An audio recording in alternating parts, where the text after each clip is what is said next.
আমরা দেখব পাইরোলের রেজোন্যান্স। এখন দেখি পাইরোলের ক্ষেত্রে কি হয়। এই নাইট্রোজেনের থাকে দুটো মুক্তজোড় ইলেকট্রন, এখানে দ্বিবন্ধন, এখানে থাকে হচ্ছে দ্বিবন্ধন।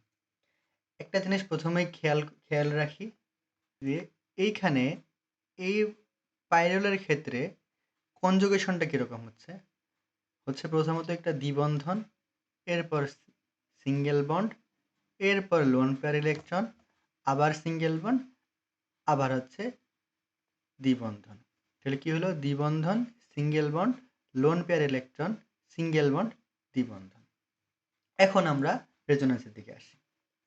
তাহলে এই নাইট্রোজেনের যে ইলেকট্রন আছে, লোন পেয়ার ইলেকট্রন, সেগুলোকে সে পাঠিয়ে দিবে পাশের কার্বনের এখানে, এবং এই কার্বনের ইলেকট্রন বেশি হওয়ার কারণে এই দ্বিবন্ধনটা চলে যাবে এই কার্বনের কাছে। যেহেতু দ্বিবন্ধনটা এই কার্বনের এখানে চলে আসছে, ফলে এখানে হয়ে যাবে মাইনাস, আর ইলেকট্রনগুলো এই কার্বনের সাথে শেয়ার হয়, এখানে হয়ে যাবে দ্বিবন্ধন। ইলেকট্রন চলে গিয়েছে, তাই একটা প্লাস। এখন কি হবে?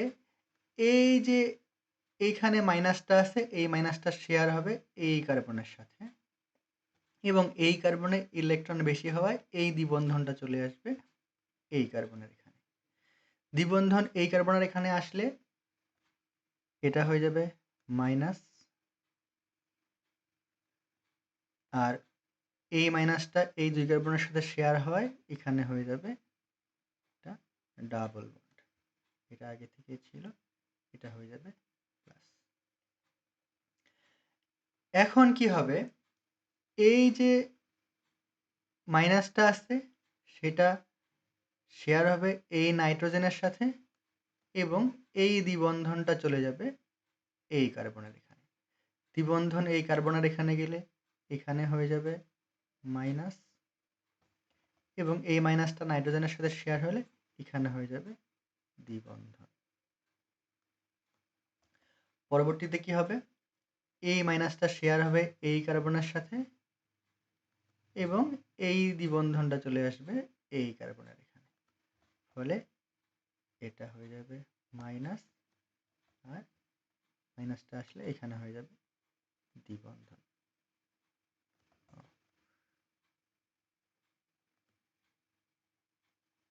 এখন শুরুতে আমি বলেছিলাম একটা কনজুগেশনের কথা।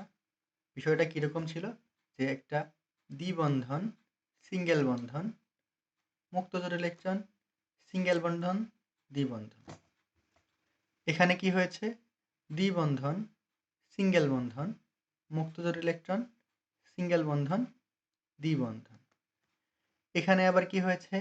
দ্বিবন্ধন, সিঙ্গেল বন্ধন, মুক্তজোড় ইলেকট্রন, দ্বিবন্ধন।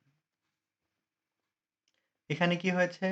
দ্বিবন্ধন, সিঙ্গেল বন্ধন, মুক্তজোড় ইলেকট্রন, সিঙ্গেল বন্ধন, দ্বিবন্ধন। এখানে কি হয়েছে? দ্বিবন্ধন, সিঙ্গেল বন্ধন, মুক্তজোড় ইলেকট্রন, সিঙ্গেল বন্ধন, দ্বিবন্ধন। এটাই হচ্ছে আমাদের পাইরোলের রেজোন্যান্স। তার মানে দেখো, পাইরোলে হলে তার 1 number position, 2 number position, 3 number position, 4 number position, সবগুলোতেই ইলেকট্রনের ঘনত্ব বেড়ে যাচ্ছে। এটাই হচ্ছে আমাদের পাইরোলের রেজোন্যান্স।